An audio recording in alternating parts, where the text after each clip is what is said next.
Hello, I'm Catherine Spitz-Cohan, Executive Director of Film Pittsburgh, and I'd like to welcome you to the first edition of our new program called Spotlight.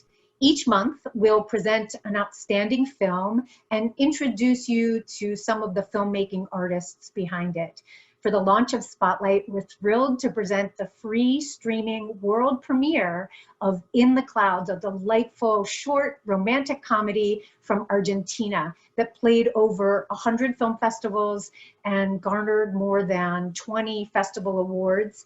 I'm excited to be joined today by the director of the film, Marcelo Mitnik, along with his extraordinary leading actress, Valeria Blanc, and her co-star and leading man, Jeremy Glazer. Welcome to you all, and thank you so much for joining me today.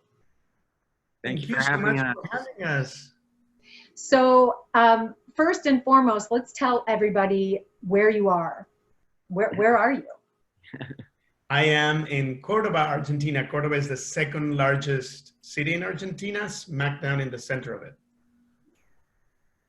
And Valeria? Hi, how are you all?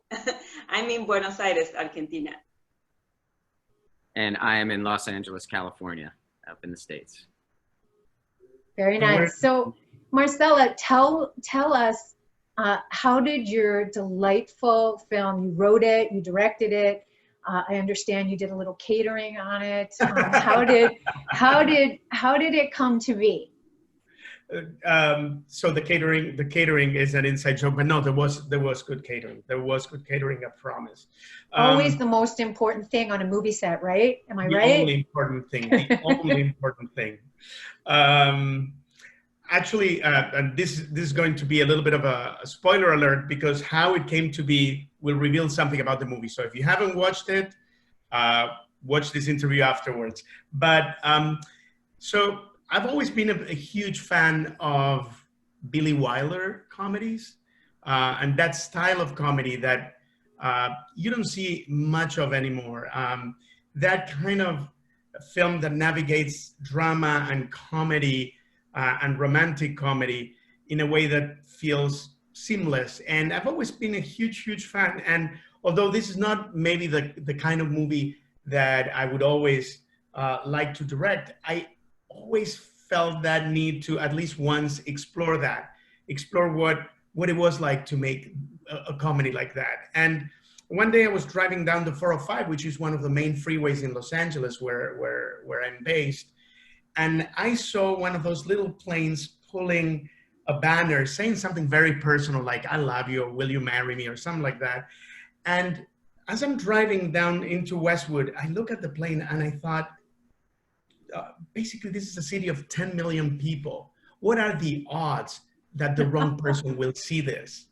I mean, it's a big damn city.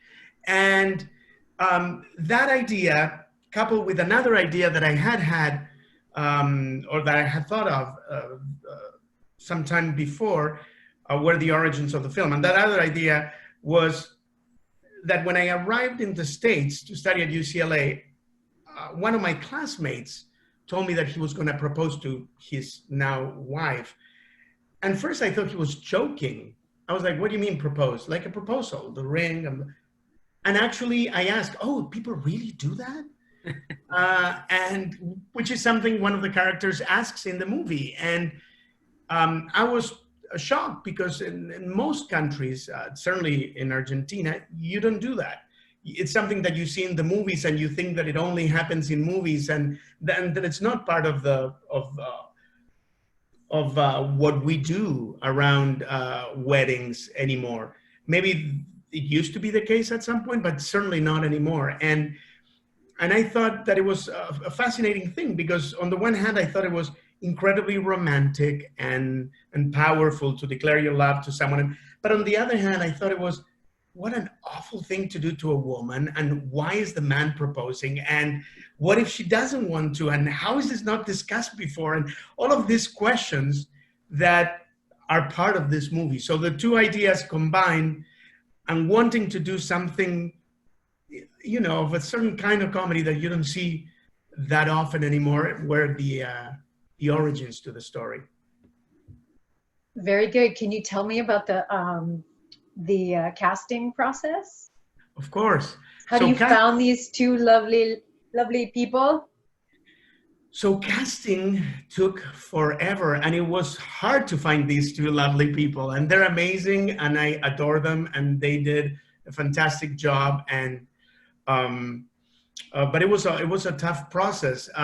We started casting was done in 3 countries actually. It was done in Argentina, and we tested actresses in Argentina, in Spain, and in a couple other Latin American countries. And in Argentina, we pretty much saw every actress of her generation, of Valeria's generation, who spoke English, because the character is bilingual. And we saw a bunch of very talented people, but I just couldn't find, the character that I had in mind, the person that I had in mind when I wrote that character. And for Jeremy's character, we did casting both in England for some reason and in LA. And again, it was a very, very long process. But I remember one funny thing that happened with casting with Valeria, which is we had been casting forever.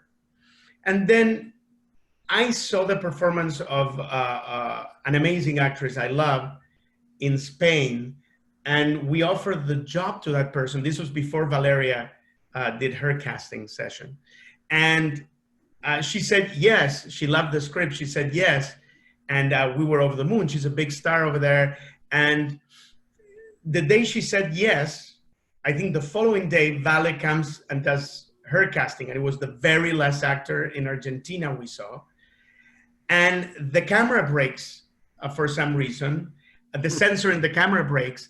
So all I get for her casting session is a blurry, dark image. I can see 2 little spotlights that I'm assuming are her eyes, but I'm not entirely positive. And I can hear her voice and how she, I don't know, there was something about how she said every single word there. And I saw that, I was like, oh my God, I have no idea what I'm seeing. I saw the photo, oh, and they took photos of her with wide angles, so she looked kind of deformed. It was horrendous. It was like, they could not have done a worse thing to a poor actor than they did in that last casting session. It was an accident, obviously. But I skid all of that, and we had already offered the job to some other actor. And then I said, just in case, let's do a callback. And we asked Vale to come back, and she does. And I said, have a working camera. And she looks incredible, and I can see everything in her performance. So, now we had 2 actresses. And then what ended up happening is what often happens, that a TV show that the other actress was doing got pushed back. And then I said, okay, let's offer the role to Vale, whom we had loved, from that casting session. And that's how Vale's casting was. And then Jeremy's was in LA, and I was there in person. And we did it with a wonderful casting person in Los Angeles, I adore. And we had seen pretty much like 40 actors at that point, 40 or 50 actors. And he came, and do you remember how I was told to you, like how my name came up to you? Do you remember how? Oh, no, you should tell that story. You should tell that story.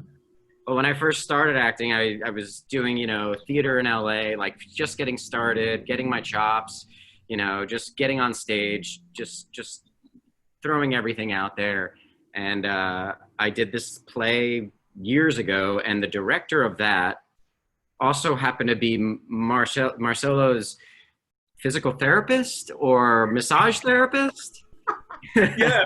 So it's a very LA story. My massage therapist. He's also a massage therapist. We all have to do our side jobs. And I think you were getting treatment from him, and you were frustrated about not being able to find who you're looking for. That's And you're exactly talking right. about it in your session, like a therapy session. And he's like, well, you know, and then he throws my name out there while he's massaging you, I guess, which is. Yeah, it is a very Los Angeles story. I mean, if you put this in a movie, they think it's a joke. Right. But I am getting a massage session, and he's like, "You're so tense." I'm like, "I just came from a casting session. It was horrible, horrible." And he's like, "Well, what kind of character?" And I described the character. I described the role. He's like, "You know, I know someone, and he's great." And he gave me the name. And I'm like, okay, I'll look him up. And I sent it to Tamara, who's the casting person, director, who was doing everything. And she said, oh, I think I know him.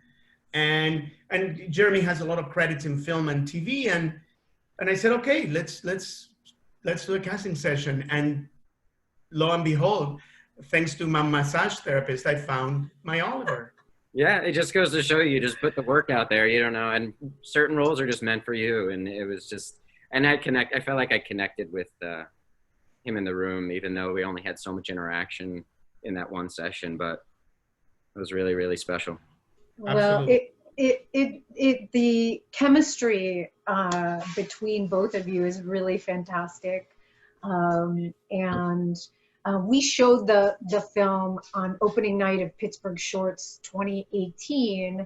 And so I've seen the film, but I just watched it again, and it's just so lovely. Tell us about the locations that you ended up shooting in. There's a couple that are just really like, I mean, the yoga studio was really amazing, and how that came to be. And then the end, and the beach and all of that. So the locations were a crazy challenge, because what you see in the film is a construct of 3 locations, I believe, or 2 main locations that are made to look like one. Yes, so the locations were a tough thing to find, because I wanted to have the river, which is not something that in Buenos Aires, for some reason,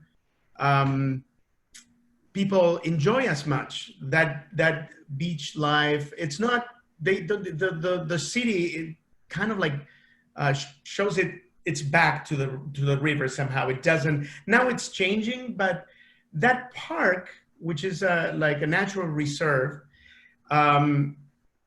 was a location that I very much liked, because it had that hilly balcony kind of side with buildings behind, which gives you that sense of being in a large city. But at the same time, it had that environment that people would associate with, okay, I'm going to find a special place in which to do a marriage proposal. And it had, it did not have that place to do the long shot at the end of the 2 characters walking away, which is a very classic kind of shot that you see in that kind of comedy, you know, when characters go away and camera goes up, and it was just, like an homage to a certain kind of shot at the end of a movie. And for that, we had to do a separate location. But the funny thing about the natural reserve is that initially, when I wrote the script, it was written with an actual airplane in mind. And as I was doing research in Argentina, people don't use those airplanes as much. It's a rarity, really. But I run into this amazing guy, Gerardo, who does model planes that are fairly large, and who actually does kids' birthday parties and stuff like that, and tosses candy, which I found amazing, because I thought, won't people get hurt by the candy? And pulls banners. I mean, and I saw that, and he's in a province in Argentina, which is, look, I'm trying to think of an equivalent. Think of rural Pennsylvania, for instance. He's in the middle of, a small province in Argentina, and he makes these incredible model planes.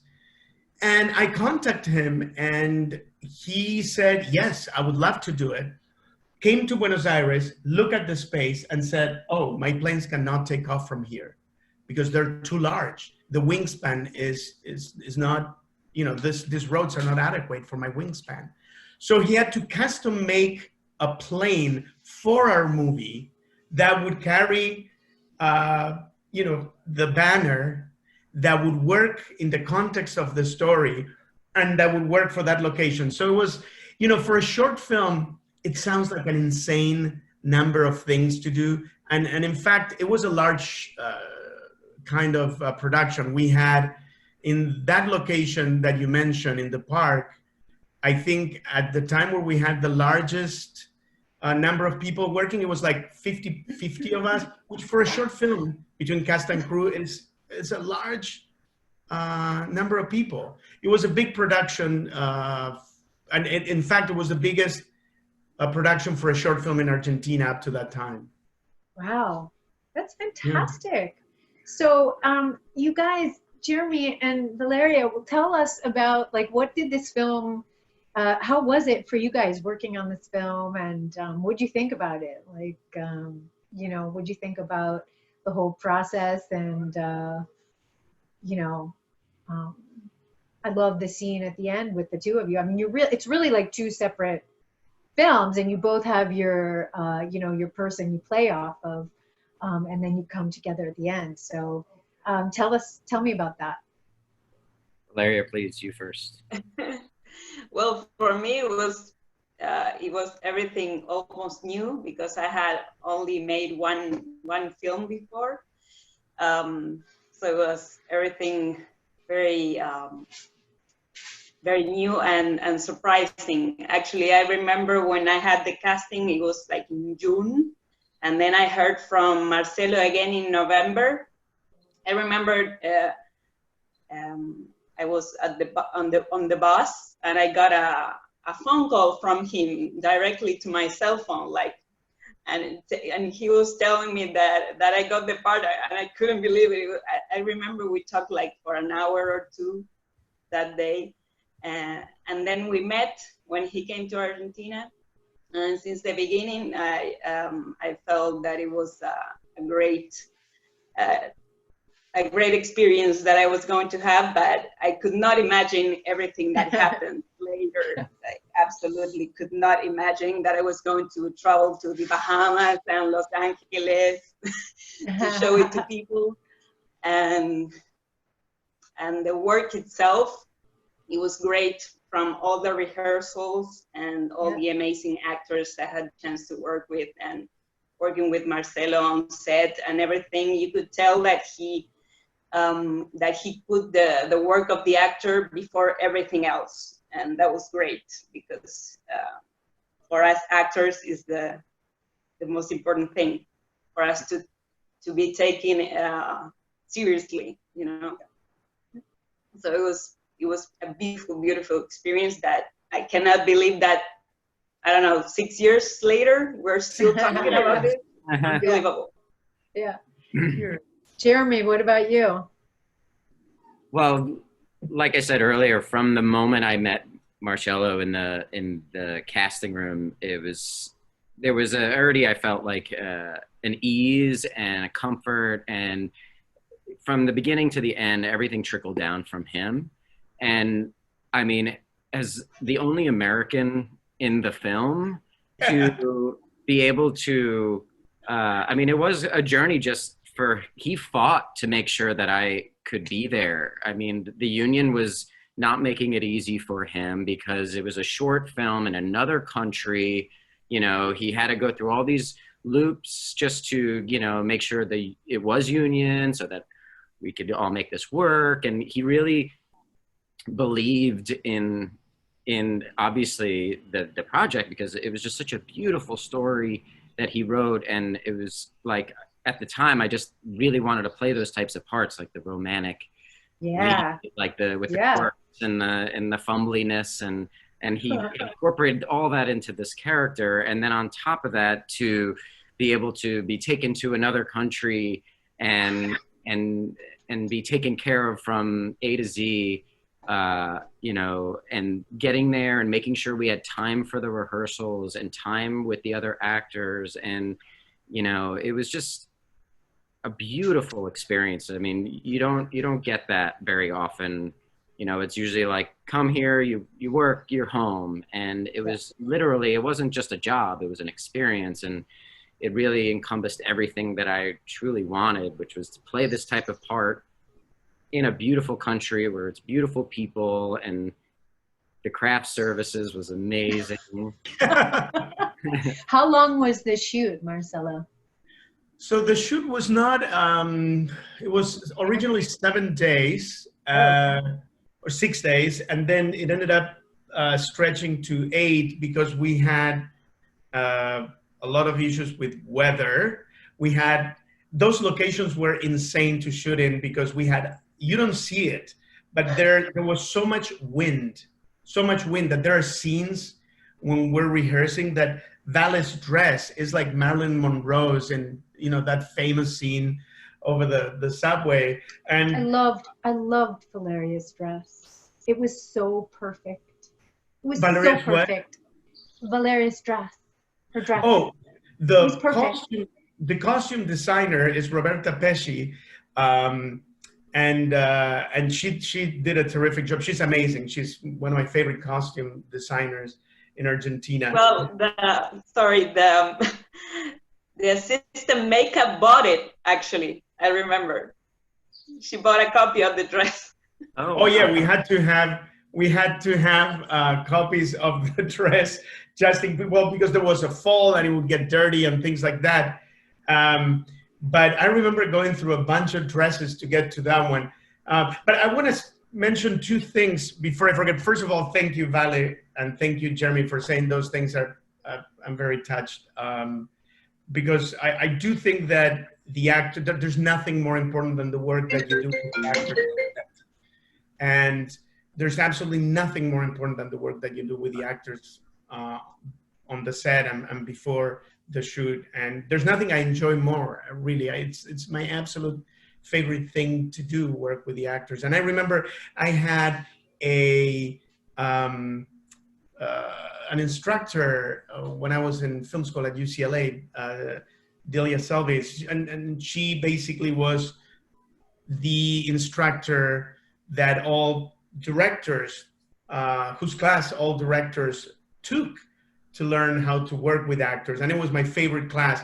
And she used to always say something that I found remarkable because it was so simple. She said, look, most directors are not directors. They are traffic conductors. You do not want to be a traffic conductor, meaning dealing with just the camera and the crew and saying, you here.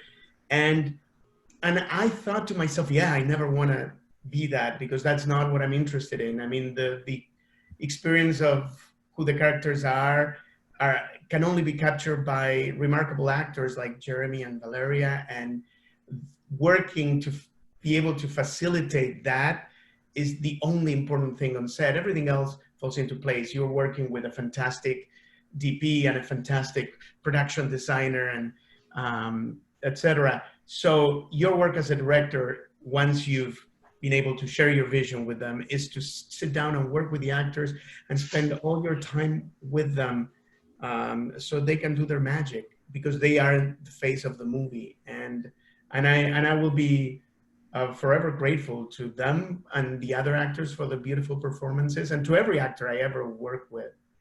And the last thing I want to mention regarding what Vale said, it is sort of insane that it's been 6 years now that I think about it, because most of the times you make a movie and a year later, you know, it's behind you, it's in the rearview mirror, you don't think about it anymore. And this movie did film festivals for 4.5 years. So the shelf life has been incredibly long, and it's been, only now are we premiering it online, because it was before, you know, an HBO and all those avenues of distribution that meant we couldn't put it online. And finally, we have the perfect excuse with Spotlight, thanks to you guys, Well, we are so, you know, Paul Sloop and I, our director of programming, we were like, you know, this was just too good to be, you know, it was a perfect, we're starting this, you guys were just getting ready to release it, so it's just perfect. I'm so glad to talk to you today. I'm really thrilled that we were able to make this happen. I know that our audience is going to want to know what you're working on now. I know I want to know. So if you don't mind, you want to just give me a little, like, what are you up to these days? And then we'll call it a day. I'll let you guys start. LA. LA. Well, actually, I'm taking courses right now. I'm not in a job, but I do have a project that is moving to Mexico, so that's my project right now. Yeah, Vale is actually moving to Mexico to work as an actor there, and was about to, Vale, right? Before the lockdown. We're all in lockdown now. Yes. I have I worked in a short film called The Medal that has been doing great, and it was going to the Guadalajara Film Festival, and I was going to go there to represent it, but then it got suspended, so so that is on hold. Yep, as we all are. How about you, Jeremy? Yeah, I over the last year, I have a short film that I wrote and produced and star in that's now making the rounds through the film festival market called On the Ride. I think we're taking submissions at Pittsburgh Short. Let me write this down. Okay. But that's great. So you wrote and directed, or you wrote and I wrote and produced and acted in it. Yeah. Gotcha. Along with Brant Rotnam and Beverly Todd and Spence Moore II. Yeah, this is my first time being at the helm of doing the whole film. Like, I've been very blessed to go to film festivals thanks to people like Marcelo and other films that I've been in, but now I'm navigating through that, and we've been doing pretty well. So I'm still submitting and was going to go to a lot of festivals, but now a lot of them are virtual. And I just shot a couple of TV things that their season has been interrupted. One's a Netflix show that I'm not allowed to say yet, and the other one is a show called Animal Kingdom. And I'm also in this short form LGBT soap series on Instagram, which is a whole new format. Yeah, that's been doing really well, building a huge following. It's called Hidden Canyons, but it's at 1 minute gay soap, which is at one minute gay soap. So yeah, they roll out 2 episodes a week. I help produce that as well, and yeah, just writing and continuing to create as we have, I guess, time to do so. But hoping to go. What about you? Yeah. What about you, Marcelo? Well, I was in the middle of the shoot actually here of a documentary. I had 2 documentaries, one after another, shooting in Argentina, actually. And one, we were in the middle of it, and God knows when we'll be able to finish it. And the other one, we were supposed to start principal photography on May the 10th, and that is on hold as well. And I've been preparing with some people here in Argentina a pitch for a TV show, a limited series for one of the streamers. And we're doing casting for my first feature film, which is very different from In the Clouds. Very, very, very different. I'm incredibly excited about it. It's the kind of movie I love watching, and it's a dramatic movie in this case. And I'm incredibly excited about that. Those are the main things I'm working on right now. Well, I cannot wait to see all of it. And I hope you will make that happen because Film Pittsburgh is a big fan of all of yours. So stay healthy, stay safe. To our Film Pittsburgh audience, it has been just such a joy to share these folks with you today. And stay safe, everybody. We'll see you next month.